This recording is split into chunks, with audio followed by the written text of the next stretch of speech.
Hello everyone. Welcome back to the Arcana Hearts tournament. I'm super excited. This is the first one of 2021. We're going to be starting off our tournament here with Aqua Dynasty and Neko Hime. So I'm excited. It should be a good one. I'm also here with Meaningless. Hello, Meaningless. Hello. He'll be commentating for this. And yeah, let's go ahead and get started right away. Alright, there we go. Good luck to both these players. Yeah, we are ready to go directly into our first match here. Dude, they're getting their characters.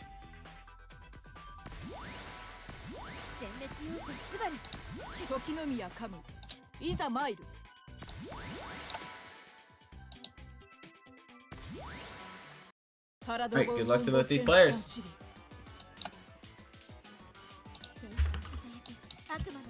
Alright, so starting off this first match, I am already a little bit worried about the number of Kamuis we'll have in this tournament after we had, I think, 6 last month. But here we have Kamui versus Minori, the super popular versus the top tier. And well, neither Aqua with the first opening hit, and immediate burst from Neko Hime. Right out of that burst, goes straight into a super and gets the first significant hit of the match. However, Minori without Extend Force can sometimes struggle for a bit of damage. Well, it doesn't really matter if you keep winning neutral, though, you're gonna keep winning.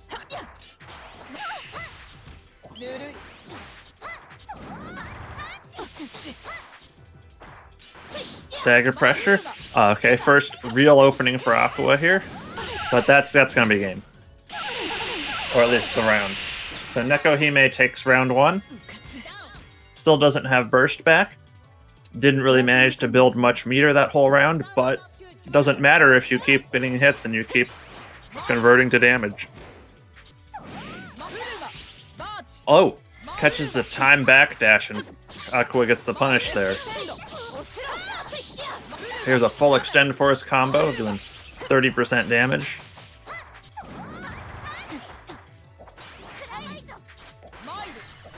You see, Neko gets into these situations where they've got stagger pressure, but they can't really commit to anything too much.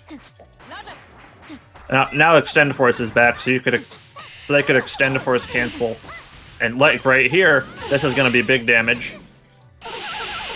Well, kind of big damage. It wasn't a very good starter, but oh, catches the tech out of the corner. You cannot do that against Minori. Don't tech in the corner if she has 1 bar. And that's going to be the first game. Oh, no! Never mind. Aqua still has a chance at life here, and gets hit by the slide.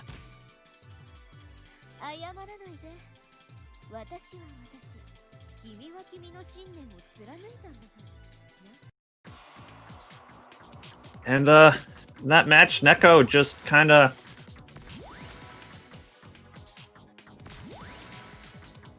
Sorry, Next already ended up in the room. For that match, no, we don't. Yeah, why is Next? How do I? Let me kick him real fast. Hold on. How to kick? Delete. Oh, I see it. Sorry about that, everyone. Yeah, did you invite Next too early? Nope, I did not invite Next.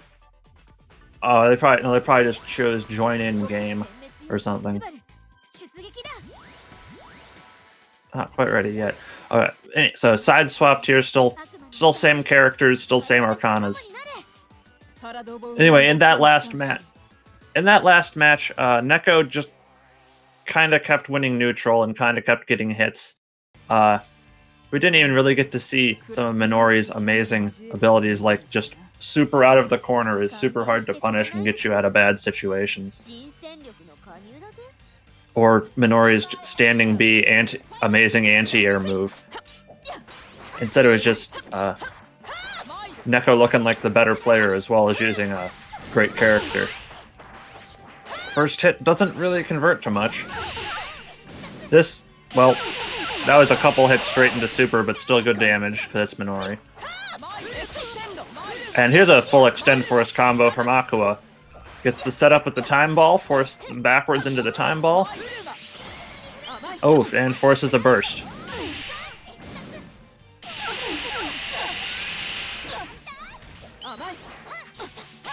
So both of them could take the round with a single hit here now. Aqua has the resources to do big damage. Oh! I thought Aqua had another chance there, but immediately gets hit again. Neko just setting up a plant there. And here we have the time ball set up. Unfortunately, Minori doesn't have to block if she just ducks, because she's pretty short.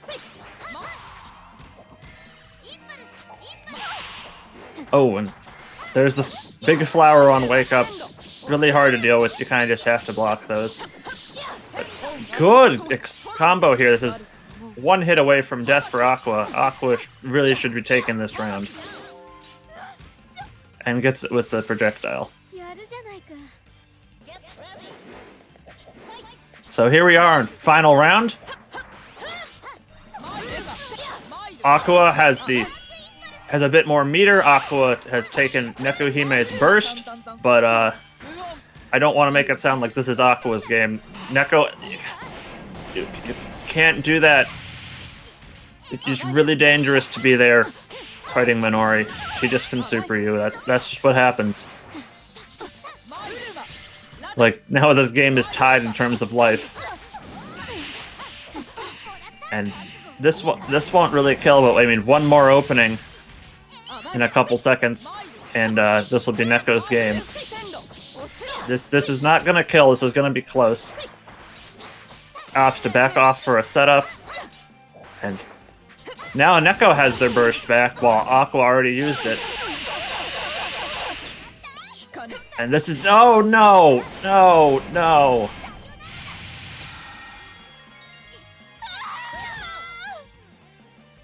I get it, I do that too. You just cannot tech in the corner against Minori when she has a bar, or you're just basically making it a reaction test of will she super. Good stuff from Nekohime. Nekohime will advance in winners while Aqua Dynasty, not AK Hamura, Aqua Dynasty will go down to losers bracket. Indeed. All right, our next match is going to be Info and Kira Daidoji. Hopefully I'm pronouncing that correctly. Go ahead and invite them here. And let me Kira. I do not. Friend. Wait, is that them? Ooh. All right, let me make sure that Kira is on my. One moment, everyone.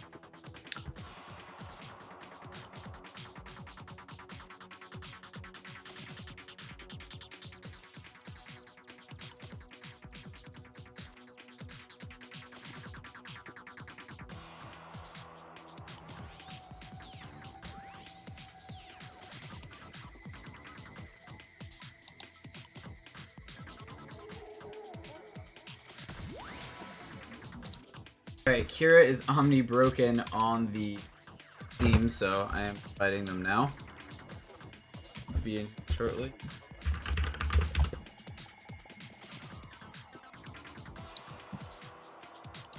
We'll get going here.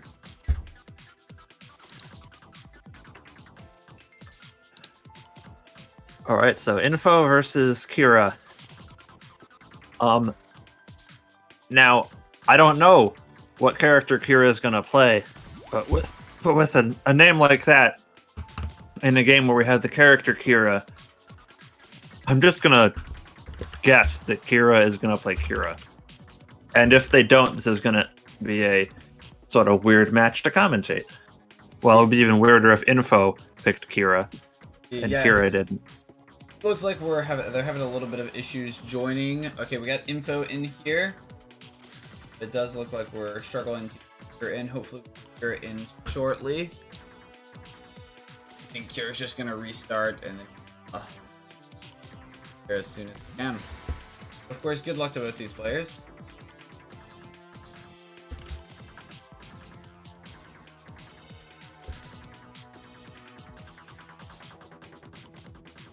Yeah, Do you know anything about these players, Meaningless? well, info has entered some of these previous tournaments. I don't know anything about Kira. Alright, well, we'll get a little bit of a introduction player that we haven't seen yet, so that should be fun. Players in tournaments. And not gonna lie, if they are playing Kira, I might be a little bit biased just because I love watching grapplers when I don't have to fight against them. Alright, looks like Kira is ready. I'll go, and then we'll go in here.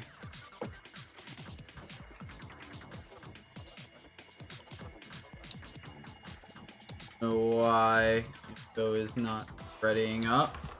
You check. Oh, there we go. Alrighty.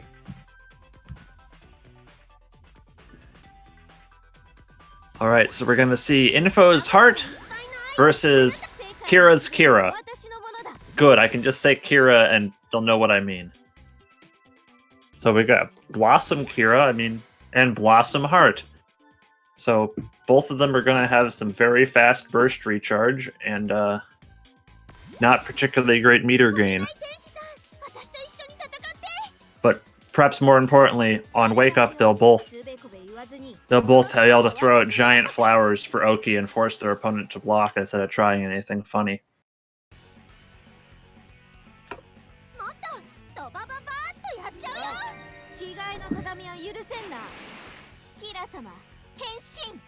So anyway, we have Heart the Shoto versus Kira the big body grappler. And here's the first command grab of the game. Kira, of course, has... Ooh! Nice clash. That is a hit grab. Kira, of course, has anti-air grabs, as this is a very air-based game. But, like any good grappler, she also has a 360 input, flying buster.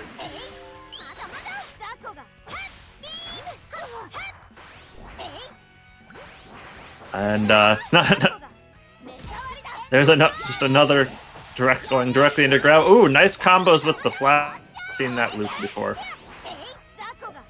This is one hit away from winning for pretty much any grab here from Kira.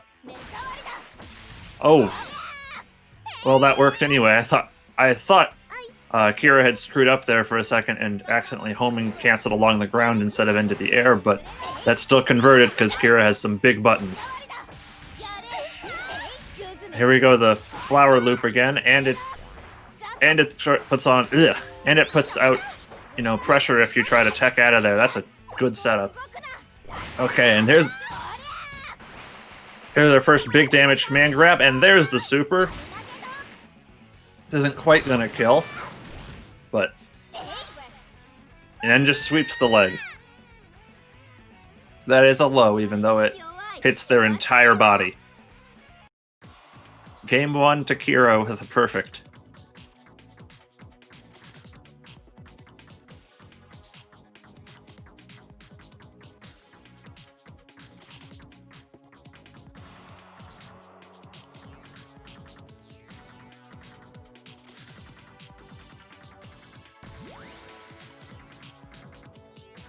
Meaningless, you need to pass. I'm sorry.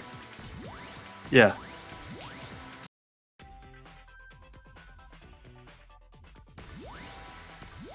So here we go back into game 2 after I accidentally forced them to consider their choices for a minute. Oh, and we have Kira switching to the evil Arcana.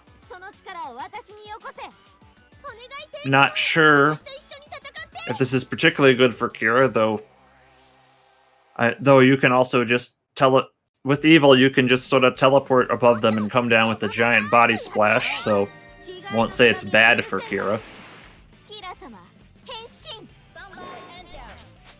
Evil's teleport can be extremely strong.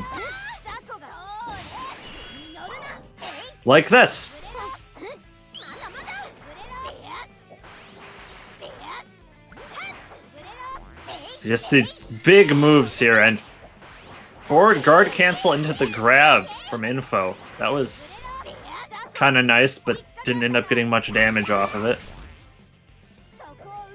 Oh, okay, jumps out of that command grab. Chicken blocks that slap. And we have another throw from Info. The flowers after the throw combo are not really doing much for Info there. And, oh! Body splash from above, Info burst round 1. And is in a bad spot. Oh, nice 4D guard cancel there, but unfortunately tried to do a ribbon beam after the clash and got kicked to the face. And Info kind of standing there for a second. They're backing. I don't know. Kira is kind of just running at Info and getting hits right now. Info just started that round blocking. And, oh, air-to-air command grab super. This round is not looking good for Info. Omni is grappling to their heart's content. But corner pressure here, and unfortunately, yeah, Info gets grabbed. That Kira found a gap in the pressure, and the command grab came out. Okay, so quick 2-0 for Kira there. Our next match is going to be Petunia here. So Petunia and Kira.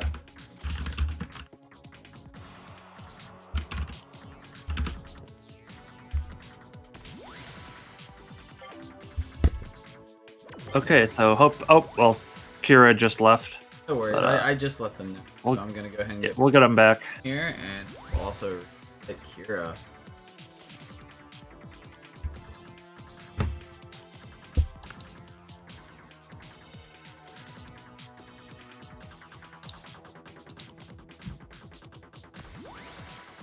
Alright, well, I do know who Petunia is. Petunia has, I think, won all of the tournaments that I've run so far. She's won at least all the ones she's entered. Yes, indeed. Petunia, definitely like one of the best, if not the best players in the game, right? At least in North America, certainly the best player has been active in online events during the pandemic lockdown, and she's got quite a few characters she can pull out. Last time she was, Kira, staying on Kira. Last time Petunia was using Lee Salette. She has a Saki. She has a lot of different characters. Ooh, we're gonna see the Lilica.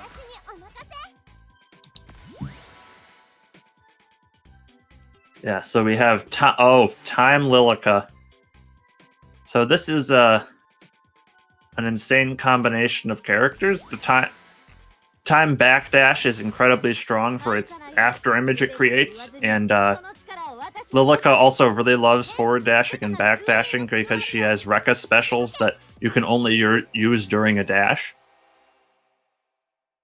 So backdash into Rekka is probably going to be a core feature of of Petunia's game plan here.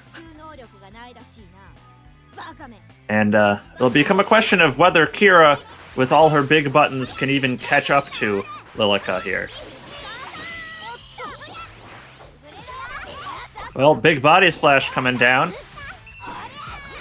And that time ball did not effectively interrupt that combo, even though it was right there. But here we go. Big extend force combo from Lilica here. And corner pressure is crazy.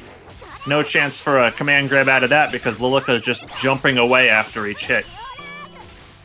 And time stop. This might be a... Oh, no, that's a setup here. She's got... Although you didn't really see it release, what Lilica did there was charge E, which with time creates an after image that only triggers when you release the button. So that was a super delayed pressure to make anything she did after that safe. And there's just a time ball setup. Combo off that forces out a burst from Kira. And just flying across the screen. Oh, misses the air-to-air grab, but this round is looking like all Petunia. This might be the round here. She's got meter, I don't see why she wouldn't use it. And there we go. Clean game 1 from Petunia.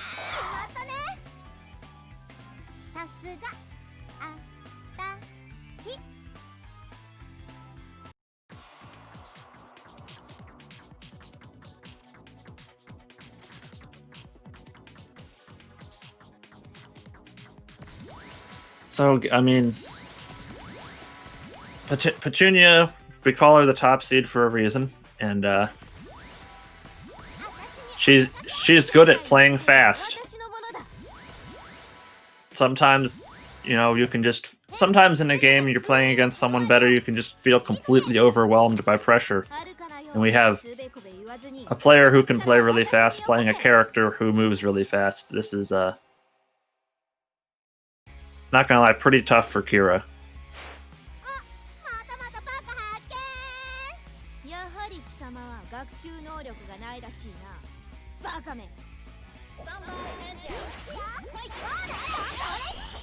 Oh, well, first hit to Kira there, second hit to Kira.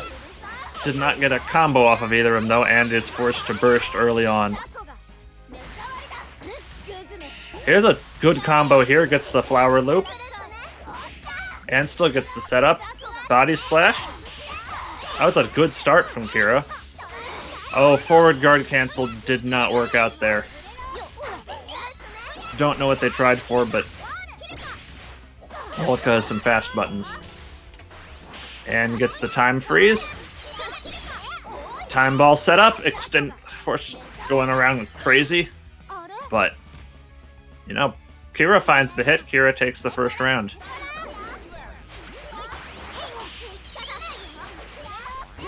Body splash in. Okay, here's a decent combo here. We got the loops.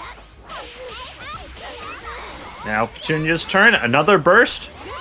I mean, Flower's coming in kind of clutch here. Kira's been able to burst both rounds early in the round so far, and we'll certainly have burst back for round 3, which is looking kind of inevitable at this point. As we get the time set up. There's the kick delayed. Completely safe. This isn't gonna quite kill, but one hit away. Good anti-air. Good body splash. Kira could still do this. What's this gonna be the setup over here? Just another big flower. Can't really pressure that too strongly. Ooh. Extend force combo because burst is already back. Is this gonna hit? It does! Woo! Kira takes game 2 over Petunia. We are now tied 1-1.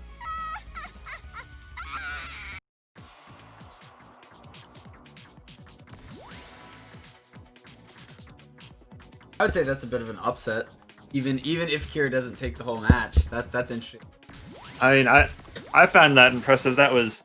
Kira only had extend force once that whole match after those 2 early bursts, but Flower's quick burst recharge really showing there, and got the one extend force that mattered to go straight into the Arcana, Arcana Blaze to take the round.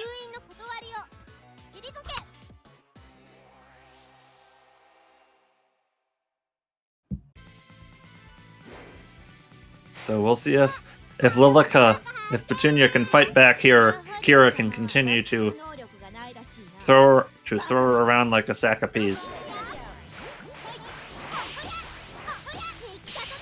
So opening hit to Petunia.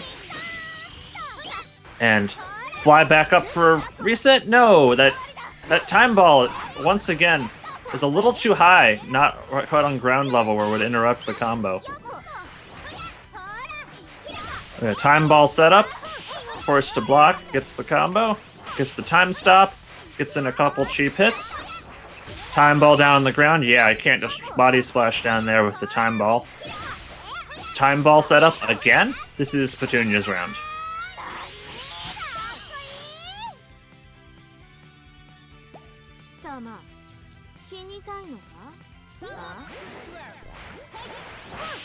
You see on wet. And there's the burst. Air-to-air dive kick is a hit grab.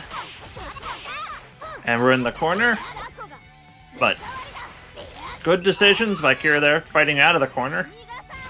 And misses that command grab, doesn't matter, gets the body splash right after it. Ooh. To hit this, Kira's big buttons are a problem here. Now, Petunia isn't stuck in the corner anymore, she has room to run around. And now, Kira is stuck in the corner. There's time ball, again, up in the air. Ooh, burst again. That burst was nobody home. Oh, one hit away from Petunia's win here. Oh my, I have no idea what's happening. Petunia takes it. That was an exciting set, though.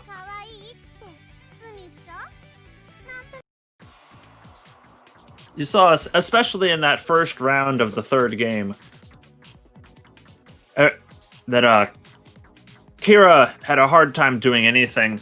Every time that she got a knockdown, Petunia was setting up the time ball for Oki, and then was making sure she was in a position where even a wake-up super from Kira wouldn't be able to do anything to her.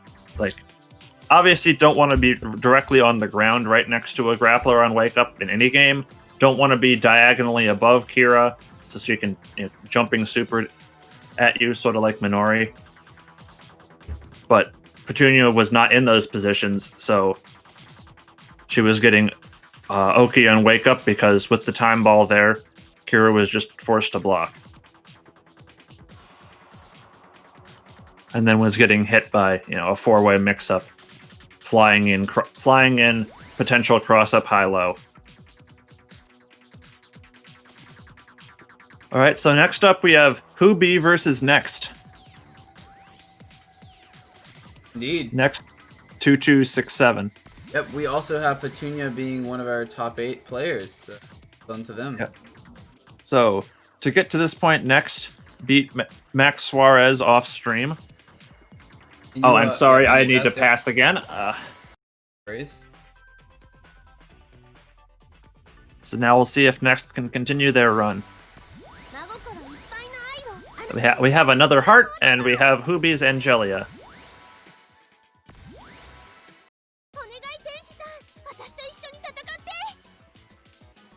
So we have Love Heart, everyone's, the most basic, the default. Not that it's bad. Heart and Love Arcana are both good. And we have Wind Angelia. Wind is the change your guard cancel to a push block, throws the boomerang air traps. Wind cuts your own hit points. Wind doesn't do much damage, but Wind has amazing pressure. So if you just keep winning neutral, it doesn't matter. And Tatsu's in. Nobody home for that super. Here's I'm sorry, that's not Hubi's Extend Force, that's Heart's Extend Force. So, even if she wanted to, Heart couldn't have bursted that combo. That doesn't hit. I thought Hubi was getting hit there, but no. Hubi continuing the pressure. Just another Angie combo. And that drop kick was, I guess Hubi dropped the charge there at some point, because that was not a high-level drop kick that would guard crush. Next just throwing out all the supers, hoping to catch Hubi pressing something. Another drop kick, nobody home. And that air-to-air, jump cancel into just a kick, and Hubi takes round 1.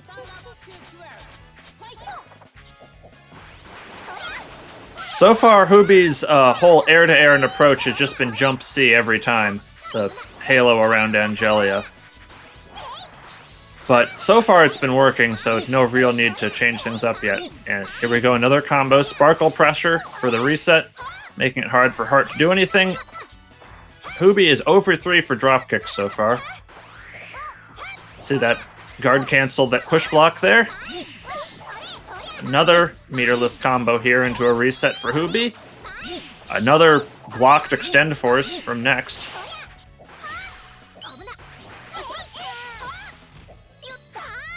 Oh, and I was about to say, next will need to burst on the next hit or they'll be dead, but, you know, dropkick does a lot of damage. There was no next hit needed. So Hubi takes round 1.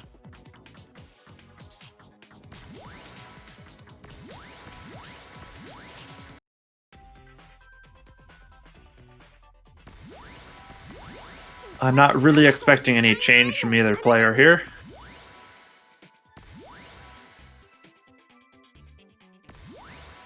And we do not get any change from either player.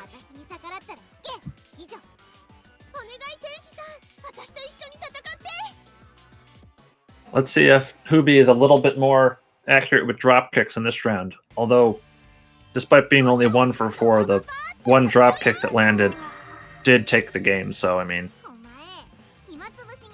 it's not like they needed it that much.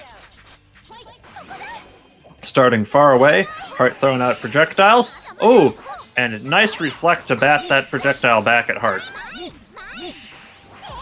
We get Sparkle set up. An extend force actually connects that time to blow Hubi back. And oh, Hubi kind of fell right into those lasers.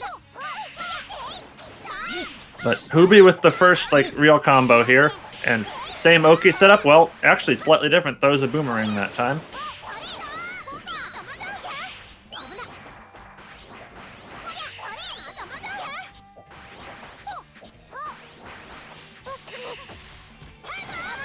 Ooh, and burst from Hubi. I don't know if that combo would have really done that much, but, you know, good to take your momentum back. And first drop kick of the round, that had probably been charging for a long time. Especially since Hubi bursted instead of extend force. So, and good opening combo. Same Oki set. Oh, boomerang set up again. Ooh, good way to fight out from next there, but unfortunately didn't convert off the straight hit. This is looking again pretty much in Hubi's favor. And since Hubi already bursted here, oh, gets hit in the face. That was I have to imagine there was a mistake from Hubi there. Oh, guard crush. There, yeah, level 4 dropkick. That had been charging for a while. This should probably be death. Good dropkick conversion from Hubi. Hubi takes game 2. And the set. Yep, Hubi will make their way into the top 8 here, which we're gonna be checking out now with Petunia and Brawl Dude. Alright, we're in the top 8 already. Okay. Indeed, and good luck to Brawl Dude and Petunia here. Go ahead and get past. Okay. Yeah, what I was trying to say at that round, but I didn't really have a chance to fully get out, is since Hubi bursted, they no longer had extend force as an excuse to not be charging dropkick with Angelia. So I was just basically assuming that entire round that Angelia had a big dropkick on deck, and at the end we did see it.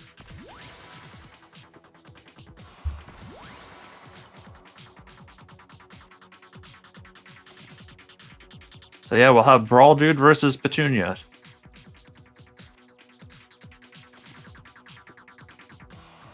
Which is a matchup we've seen, I believe we've seen in the last several tournaments at some point in the bracket. Oh yeah, definitely. Not to discount. Oh, sorry. Not to discount Brawl Dude at all. I am pretty interested to see Kira making a loser's run after their performance against Petunia. I'm hoping to see them making a run through losers bracket.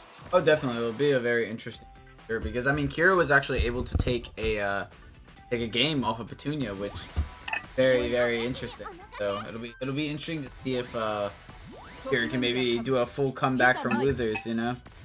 Yeah, I mean, and I imagine there's probably a lot of people who just do not have much experience in the Kira matchup either. Unlike Kamui, who we have right here, Kira is not a super common character. I mean, she's not extremely uncommon either, but I mean, there's not that huge a player base, so sometimes you just haven't run into a good player for a character. But for this match, Petunia may be going just all Lilica today. I don't know. Versus Brawl Dude, who is playing Kamui, because it wouldn't be a TPK Challenge tournament without Kamui all over the place. Ooh. Well, that screen did stop some of the butterflies.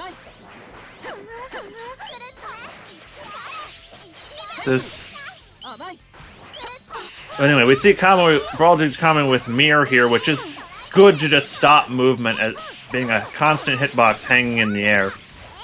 But you need to have time to set it up. And sometimes you just don't have time to set it up. Ooh. Nice clash reaction there from Petunia. This should be the round.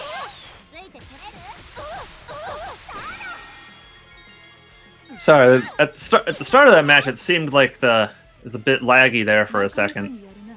And both players were kind of really hesitating, trying to figure out how to best approach it. And my own commentary was hesitating, but no hesitation now anymore from Petunia. This is Extend Force Lilica going in like crazy. She is going to have to block the Mirror Super, though.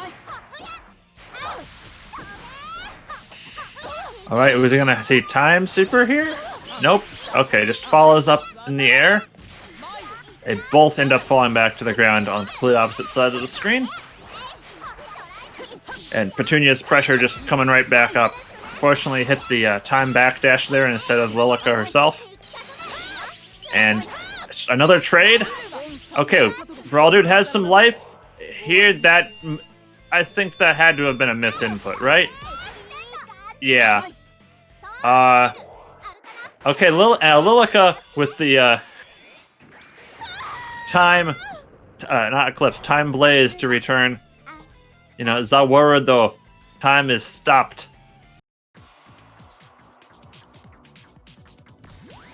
Yeah, it's a gimmick, but in terms of a response to a missed Arcana Blaze, may as well do your own.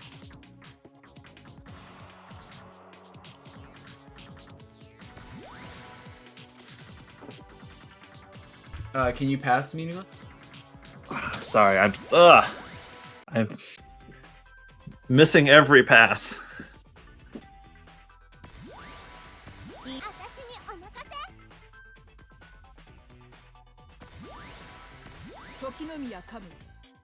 Okay, so here we go. Game 2. I don't know if they're going to change at all. Yeah, Lilica sticking with time.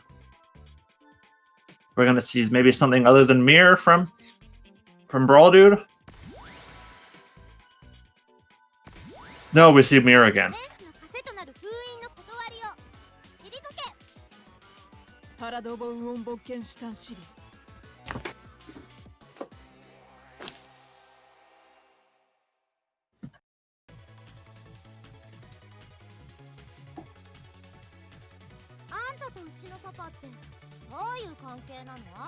So now we'll see if Brawl Dude has any adjustments to make or things he's learned about fighting against Petunia's Lilica here. But unfortunately, sometimes Lilica is just like, oh, slides right under the time ball there.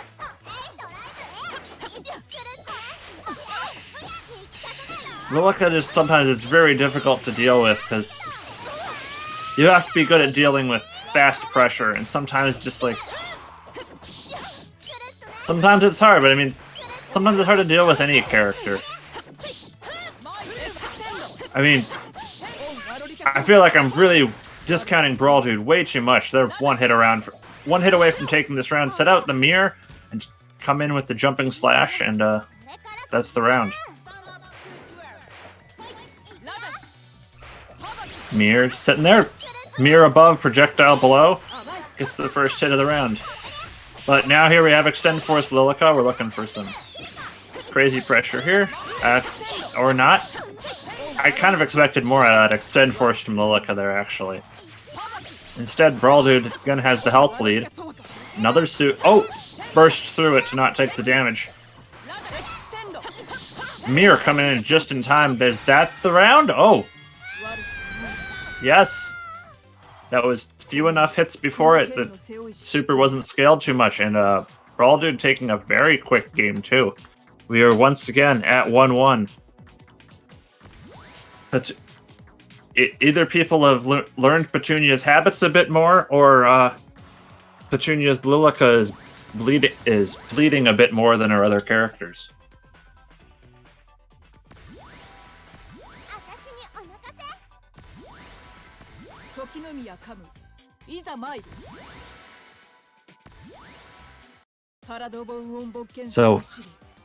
So here we go into round 3. Or game 3.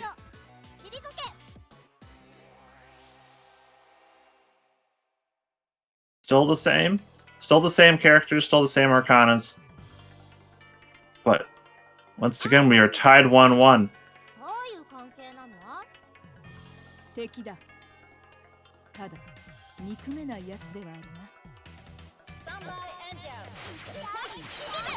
Alright, let's...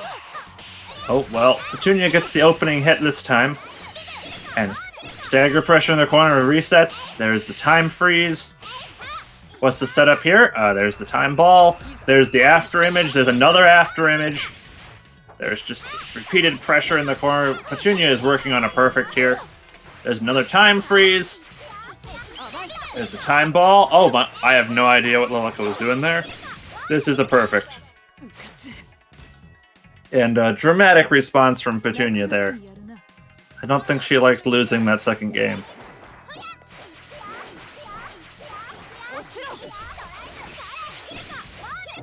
Converts off the time ball. This won't be a super good combo because of the scaling from the projectile starter, but I mean, that's still a huge chunk of damage. And it could have been more. Okay, extend force to get her off. Decent chunk of damage from ABC Super. Air GP, this is... Brawl Dude's looking for a way back into this round. You know, puts out a mirror, keeps Lilica away for a second to catch your breath. But it's hard to do anything against Lilica. This is... Brawl Dude's already had to burst one more... Oh, never mind, not one more hit. Petunia had just enough meter. Petunia takes game 3 and the set. Petunia will make their way into the winners finals. Congratulations, Petunia. All right, our next match here is gonna be Hubi and Nekohime.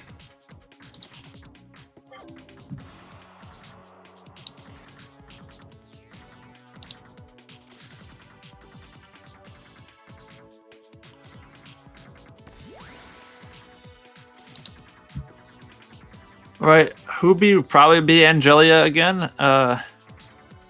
I actually do not remember who Nekohime played, even though we saw them on stream to start the tournament.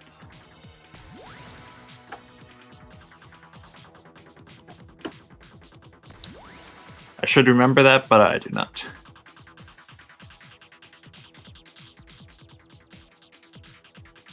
All right, I think so I guess I'll have to be surprised a second time. All right, there's Nekohime. Oh, no, Nekohime was Minori. Minori? All right. Yeah. Minori, I now remember catching... They caught Aqua teching out of the corner after combos, and you just, again, do not tech out of the corner when Minori has a bar. You're just testing her reactions. Gotcha. Yeah, well, good luck to these players. I mean, you can punish people teching out of the corner in a lot of situations in this game. Just Minori, in particular, has a really easy time doing it.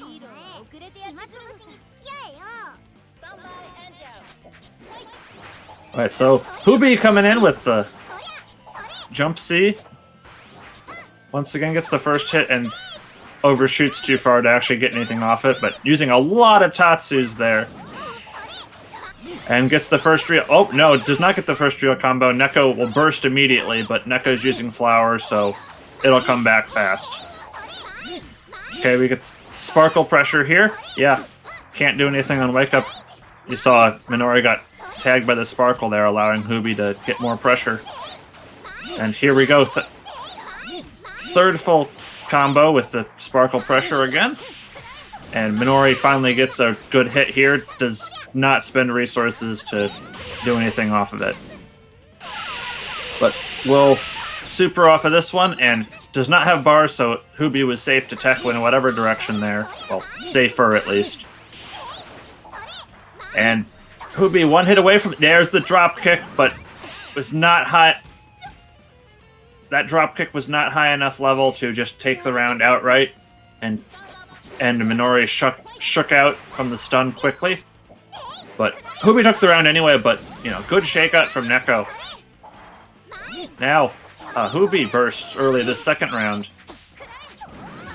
And with Wind, they probably won't be in their burst back until midway through the next round if they don't take this round already.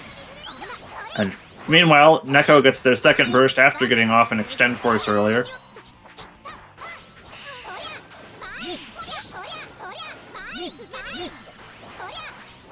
More pressure from Hubi. Kind of seeing the same... Oh, mixing up with the boomerang again this time. Hubi has been kind of doing the same pressure all tournament after combos, but, I mean, it's been working, so... If it ain't broke, why fix it? There's a high-level drop kick. That'll be the game. Alright. Hubi takes game one. There were a couple times in that first game where Neko really couldn't convert to a full combo because they'd bursted early. And Minori can get a lot off of Extend Force, which she won't have if she bursts. But with Flower, it's not like bursting early is not going to be giving up Extend Force for the whole game. It's just Extend Force for most of the rest of the round.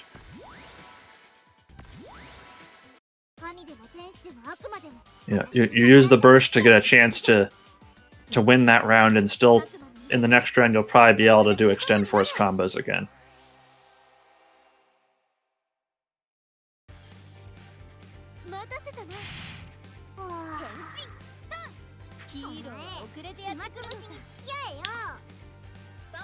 There we are, on to game two. They both back off again at the start. Then fly at each other. First hit goes to Hubi again. Boomerang pressure. Neko managed to jump out that time. And there's an Extend Force combo.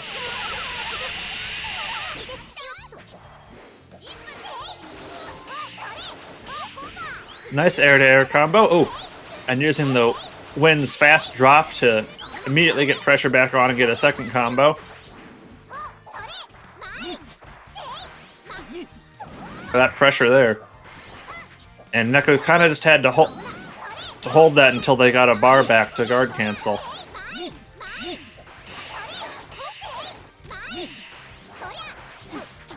This Sparkle pressure, and I'm sure annoying to deal with for Neko.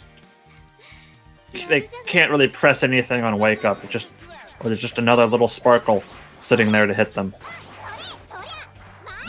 Well, again, the cross-up doesn't actually get a full conversion. Couldn't get anything on there, except going straight into Super without Extend Force for Neko, unfortunately. But there we go. There we see the first 5B of the game. Minori's ridiculous anti-air. Oh, and nobody home for that Super. Neko with a significant life lead this game. They both bursted, but Neko's burst is going to come back much faster.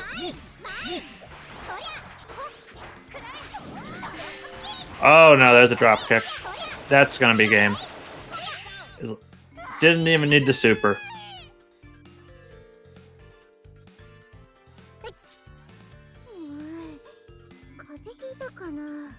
Okay, Hubi takes that 2-0, and we'll also move on to winners finals.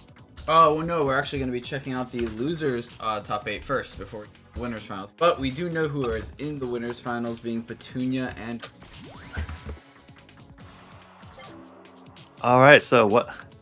So we're going to So be how are we checking doing out, for? we're going to be checking out Next and Aqua Dynasty next.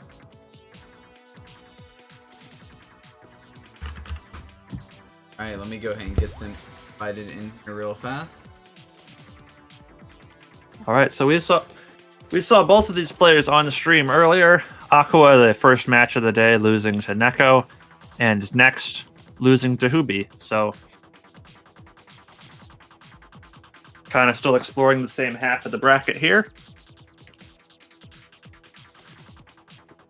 Meanwhile, on the other side of losers, we have Kira and AKA Homura. Are they we gonna see them too, or are they playing off stream?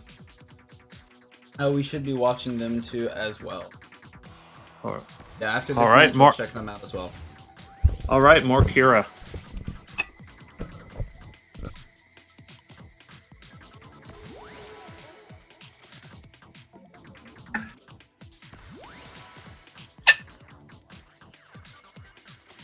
First, we have a tale as old as time.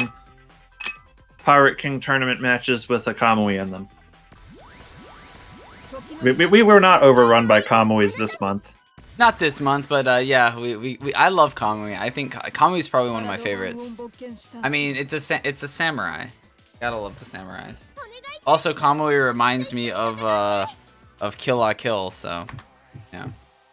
I mean, her name's Kamui, and they call the super powerful outfits in Kill La Kill Kamuis. So exactly. You know. But specifically, she reminds me of the I don't remember the name, but the girl who had the white Kamui in Kill La Kill. Satsuki Kyuyui? Yeah, exactly. Well, here we go again with the time setups. I think we've seen more time Arcanas than actual Kamuis in this tournament. Ooh, nice clash with the forward dash. This is well, there's a full extend force combo into a reset. Didn't really get anything off the reset combo, but Force next burned a lot of meter and resources there on those supers that didn't really do much beyond a bit of chip. Oh, the hitbox on that punch is not as large as you'd think. It's not as small as you'd think. Anyway, that was a nice counter from Kamui there, and a bunch of stuff happened in quick succession, and Aqua took the round there while I was still trying to talk about what was happening.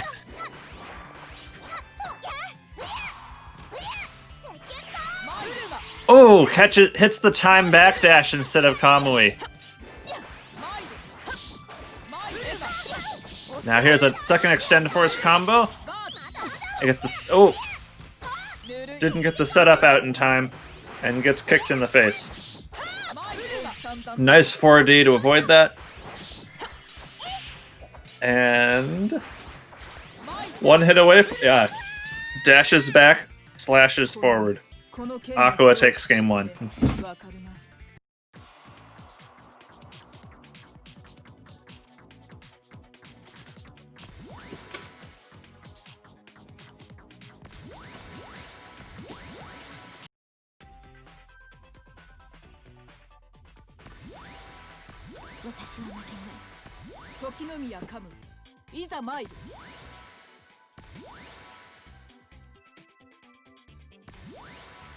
Alright, we've got, oh wait, no, we do not have the same. We do not have the same characters this time at all. Next is switched to Saki, and may be the only Saki we see in this tournament since Petunia is playing Lilica.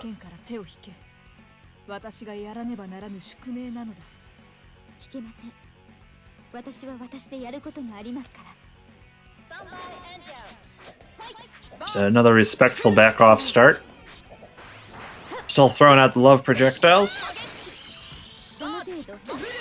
See what Saki brings to the table here for next. Got the time trap, we got the charge setup. Backdash gets hit instead of a clean hit on Kamui. And that's the game. Or, sorry, that's the round. We didn't even get a chance to see what next can do with Saki. That was nearly a perfect. Guard cancel gets blown up by the slide. And burst. So we're not going to see any extend force combos from next. But, you know, first hit gets a super reset. Aqua is stuck in the... Aqua is stuck in the corner. Another air combo into super. I mean, suddenly Next is in the lead this round and only needs one more hit to close this out. This is going to be the game. Or, sorry, the round.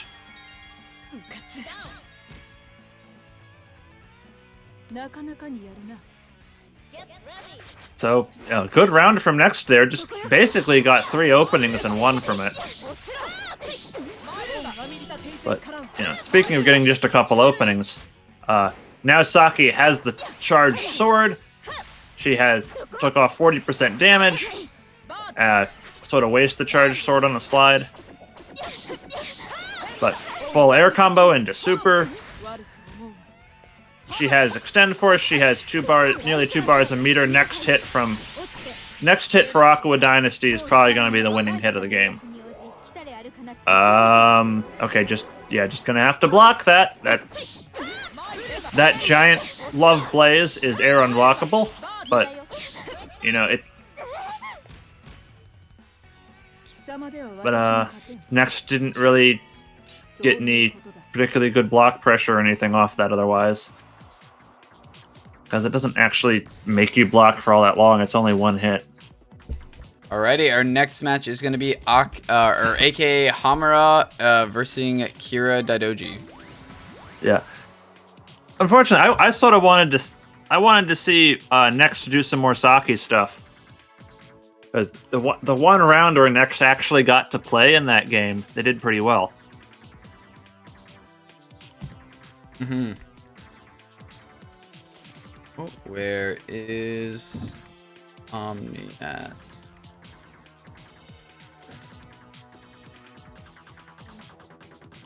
So, yeah, now we get to see what I wanted to see, more Kira. So, Aka Homura versus Kira.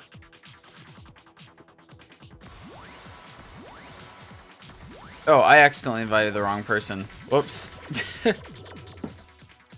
Oh, wait, no, Kira is Omni Broken. Never mind. I invited the right person. We're good.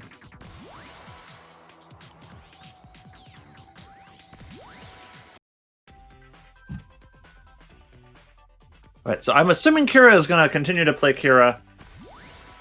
Hamura, that's a couple characters, but looks like they're going with Minori.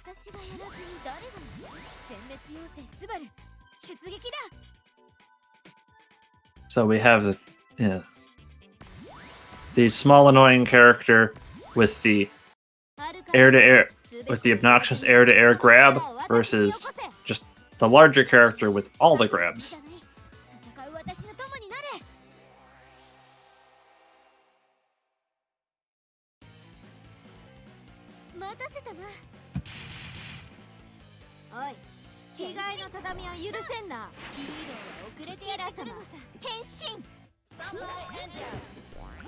Let's see what... And immediate super, Kira was a bit too far away for that to work. That would have been a very establishing start to the round there. Now it's Kira's turn to completely whiff a super. It's a good idea, though. Oh, and Hamura is playing Tier. The Arcana that gets stronger the more times you use it. Ooh. Big slap. And here we have the flower loops. Just 1 loop. I don't think more than 1 works on Minori anyway, because she's small. Oh. Minori with the faster move than the big boot there. And, well, that was a nice clash battle. Okay, no meter here. It would have been safe to tech there, but just stays down and doesn't really get hit with anything. That was a good no tech from Kira. And this is still the first round. This game has had a lot of back and forth already. Big body splash, is this gonna be the kill? No, round 1 burst from Hamura. Oh, that'll be the kill. Hamura takes round 1.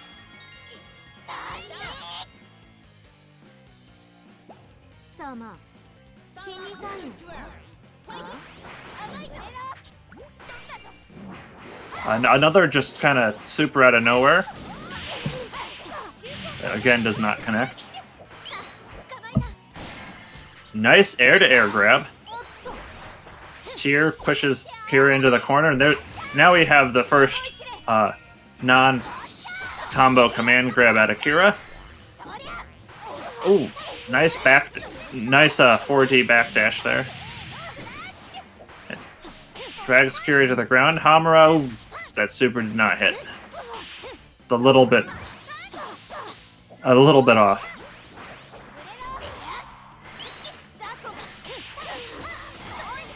Okay, now we have Kira bursting. That might be too late. It's like a hit from...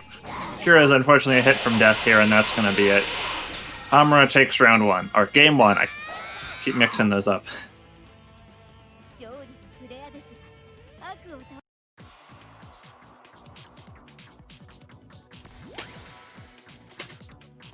And,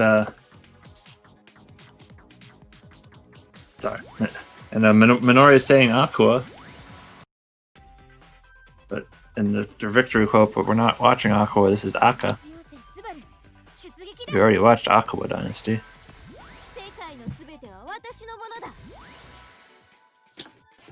Oh, I thought we were gonna see blood for a second. No, back to... So we are... Same Arcana, same characters. And we are into game 2. Come on, Kira, I want to see some more stupid command grab stuff. Unfortunately, Minori is small, hard to grab. Just all the matches we've seen Kira play, they've had to go against character. Well, I guess not the first round, but against Petunia and now against Hamura. Small, very mobile characters, you know, can be kind of hard to grab, but unless you just grab them right there while they're charging E's.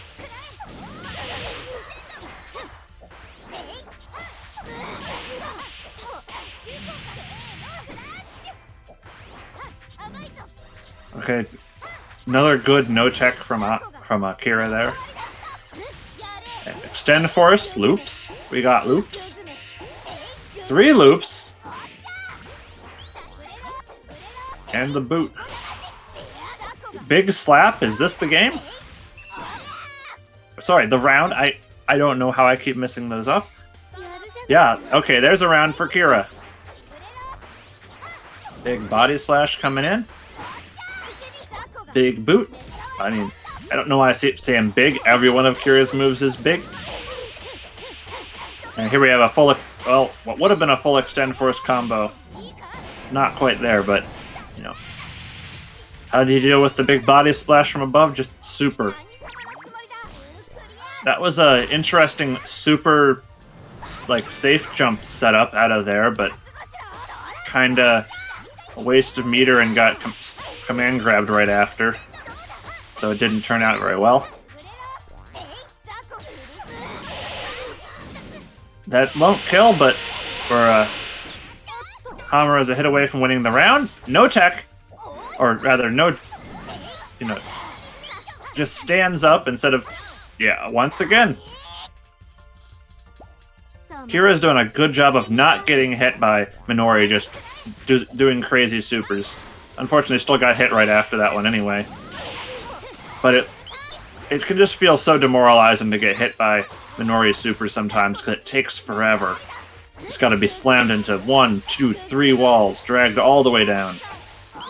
But once again, have flower loops. Both characters at 2 meter. Both characters do not have burst. Both characters at half health. This is a very even. Oh no! Air block string into super, and he still has a meter. He can't do something stupid here.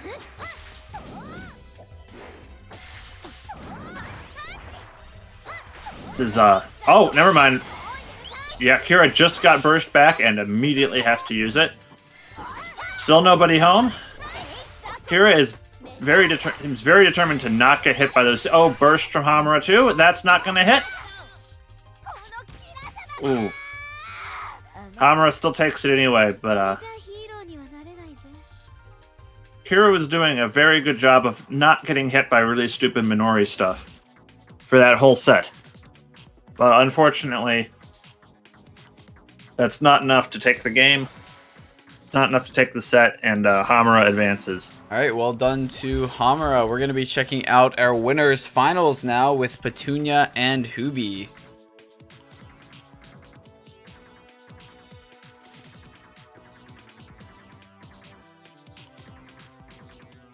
All right, so far Petunia has seemed a lot more mortal in this tournament playing Lilica than with any of her other characters. We'll see if Hubi can take at least a game too. Or maybe for the first time we'll see Petunia not in winner's side grand finals even.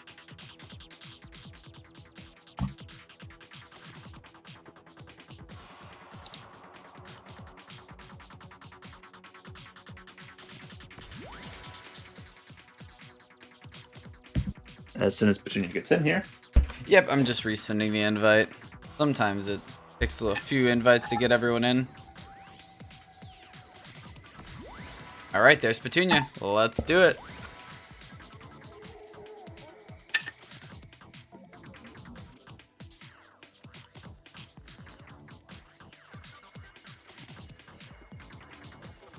Oh, you need a pass, Pirate. Yes, and this is a best of 5, so best 3 of 5.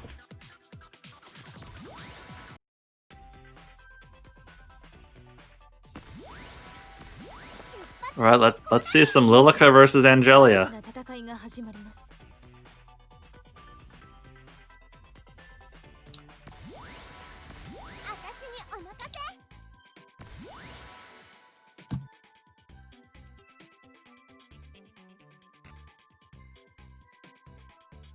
So we've got Hubi locking into Wind. See what Petunia picks for Arcana. Time again.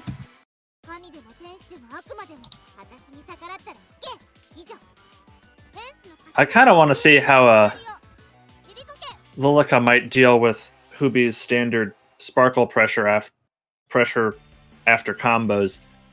Time backdash might just kind of invalidate it.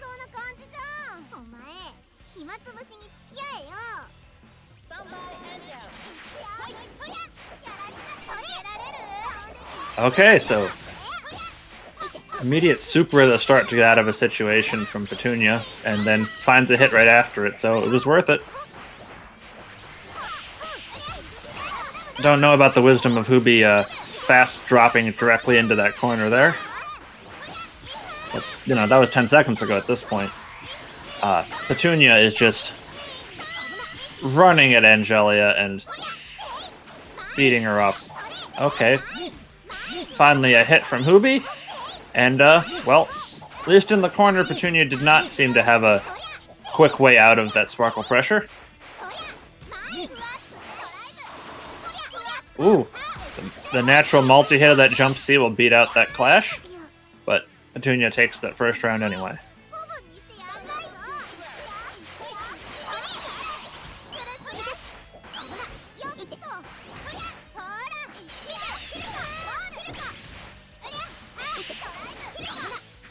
So, Hubi there kind of got hit. Time Ball wasn't even forcing him to block right now. Yet, but I don't know. This has just been a... Oh, there's a drop kick. That's a big damage conversion. Look at that, 50% health. It's clipped by the one bat of that super, and ends up as a full combo for Lilica here. Into the time stop, into the ball setup, into the double delayed. A bunch of stuff happened there faster than I could describe it. Basically, Petunia used a movement super to get the heck out of a bad situation, clipped Hubi with one incidental hit of it and turned that into taking half of Hubi's life to win the first game.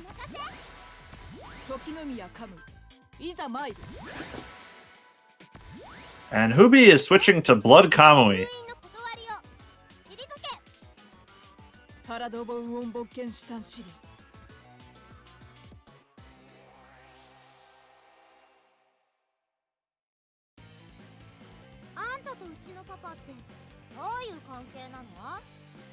I'm not sure if this is just more comfortable for Hubi, or thinks it's a better matchup, or what. But we'll see how this goes. It's a best of 5. Hubi has a couple of games to try stuff. So far, what Hubi's trying is getting hit, I guess. So, 2 hits in the air. What's the setup here? Oh, slides right in. This is just really difficult to block. Hard to punish Lilica pressure. It's what she does. Oh, blocks that super. Gets blown away by the extend force, and trades with that time ball. Petunia does not actually get a full combo there to close the round, but in the end takes the round anyway.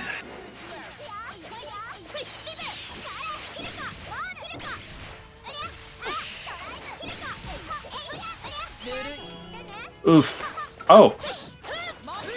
And a rare mess up from Petunia. That time stop super did not connect. Oof.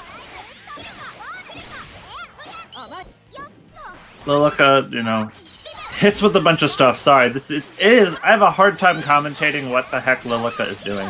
Because at some point, it's just a bunch of stuff happening really fast, and that's the game.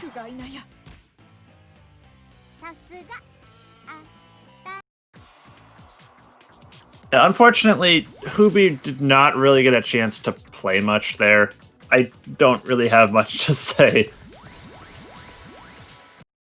That was basically just Petunia running all over Hubi with... It doesn't really matter what character Hubi is playing if he doesn't get a chance to actually play.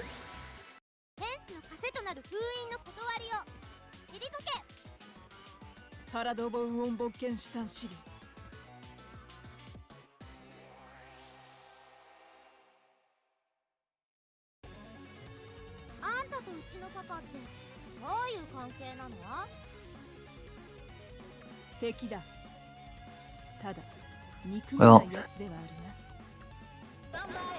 shoutouts to chat for talking about the mechanics of the Blood Arcana, because I didn't really have time to. Yeah, it's good. Is good for having lots of meter, which I don't know if Hubi really thinks he needs a bunch of meter for this matchup, or just wants to have a lot of resources to try to convert for damage when he does get a hit, but when you get a hit, it's looking more like if you get a hit at this point. This is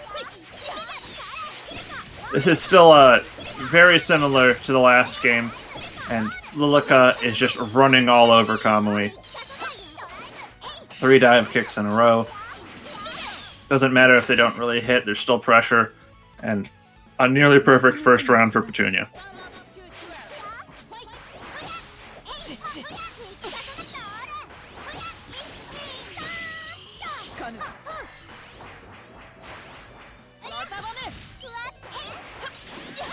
Okay, here.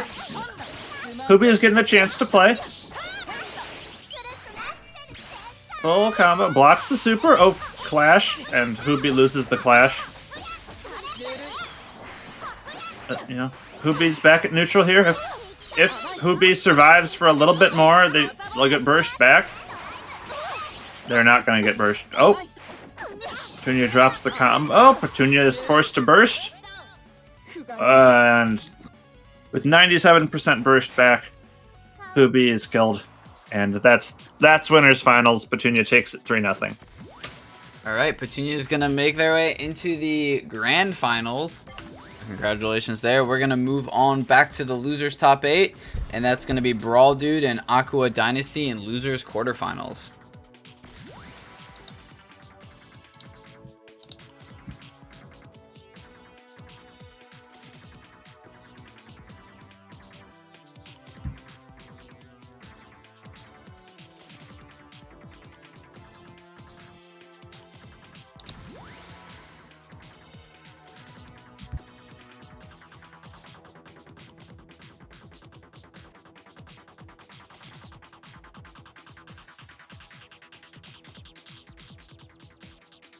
So what did you think of that last match, Meaningless? I don't know. That was the game plan has gone for that match went in Petunia's favor more than the previous two she played. That was just Lilica zooming around everywhere. I don't really know how to fight against that once she gets going. I don't know. And you know, Hubi game 3 got some openings, but it wasn't enough. I don't. Yeah, no, it seems like Petunia was really good at pressuring Hubi pretty hard and just keeping that pressure up, keeping those combos going. It was pretty brutal. Yeah, unfortunately, I don't really know Lilica's like setups and stuff very well. It's hard to commentate. But you know what we can commentate? Kamui Dittos. Oh boy. Here we have I can't call it a Kamui mirror match because that would imply they're both playing mirror. Only one of them's playing mirror. So we have Mirror Kamui versus actually I don't remember what the other Arcana was, even though it was just on screen. Aqua versus Brawl Dude. I think Brawl Dude is in orange?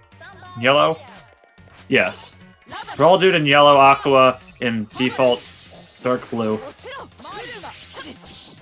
Yeah, Mirror versus Time. Brawl Dude gets the first opening. And throws out a mirror, and that's a good combo interrupter. They're both playing Arcanas with projectiles that can just sort of interrupt combos. So they might have to be a little bit more careful in what they're doing around their opponent, at least on ground level, when they've both been playing neutral.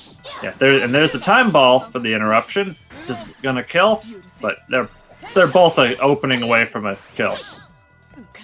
Aqua takes down round 1.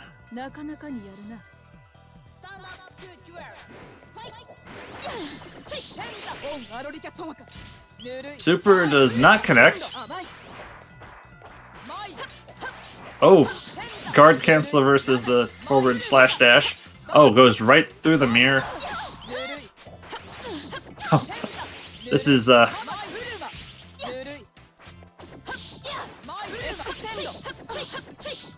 Stun Force combo for one of them for Brawl Dude. Brawl Dude is now one hit away from tying this up. Ooh.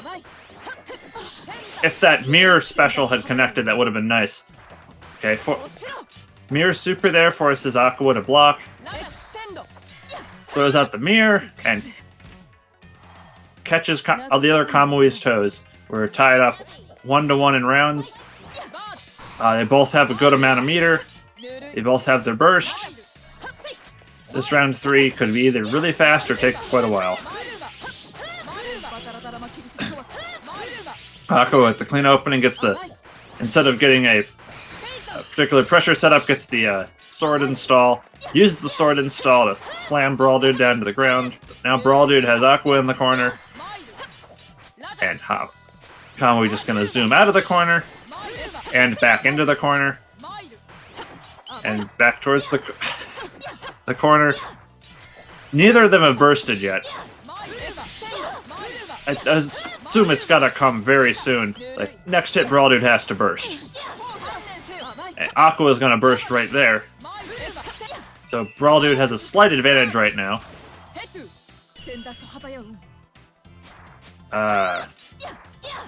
Just block pressure and... Oh no! Aqua takes the round. Brawl Dude... With only 2 hits, Brawl Dude just didn't burst fast enough.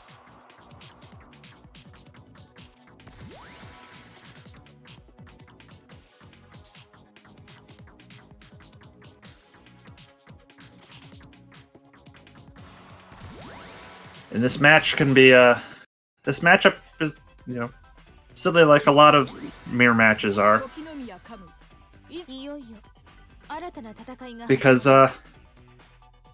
they both can just sort of slide forward out of trouble to avoid approaches from the air. They're both playing Arcanas that will give them some similar advantages. And some similarly, although time gives you a little bit better, more consistent Oki pressure. And obviously they're both playing Kamui. They're both looking for the same things. They both have the same good air-to-air normals with the sword.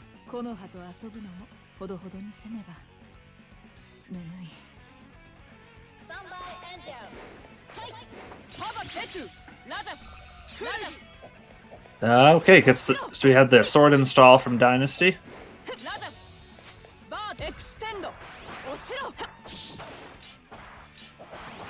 First hit from Brawl Dude there. Oh, there's the sword install spent. Oh, tries to get an air combo there, but the mirror interrupts it. Neither of them has gotten big damage yet this game. And we're already past the first 20 seconds. Okay, that's gonna be the kill. And just at that, from them both being kind of above half health, suddenly Aqua just takes the round. Oof. Throws a mirror in Aqua's face. Brawl Dude has the install. Brawl Dude has the life lead. Brawl Dude spent the install on just that very menacing projectile just hanging there in space. Blocks all that pressure. But then Aqua gets a hit, and I don't know that both. Brawl Dude slides out of pressure. Aqua slides at Brawl Dude. Brawl Dude hits Aqua for the slide. Oh, it burst because... Okay, Brawl Dude does burst in time this game. Aqua bursts. Brawl Dude has the hit, yeah. And we are tied up at one round apiece yet again. This time neither of them has burst. And probably will not get it back unless this round takes a long time. Aqua has 3 meters. Brawl Dude has almost 3 meters. Kamui's level 3 super is a counter. I don't think we're gonna see it here, but since they both play this character, they may know what kind of aggression the opponent will look for and be able to call out something really crazy with a counter super.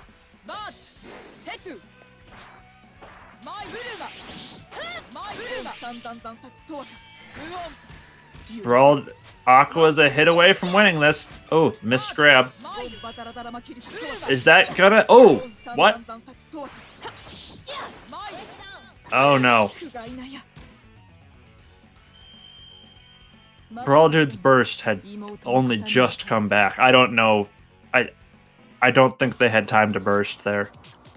They almost did. That was 2 very close games that really could have gone either way, but Aqua Dynasty took both of them to eliminate Brawl Dude.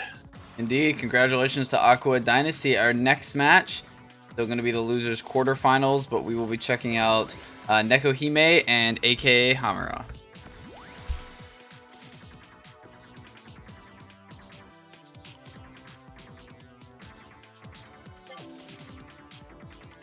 Let me get the invites for them here. If I can find them.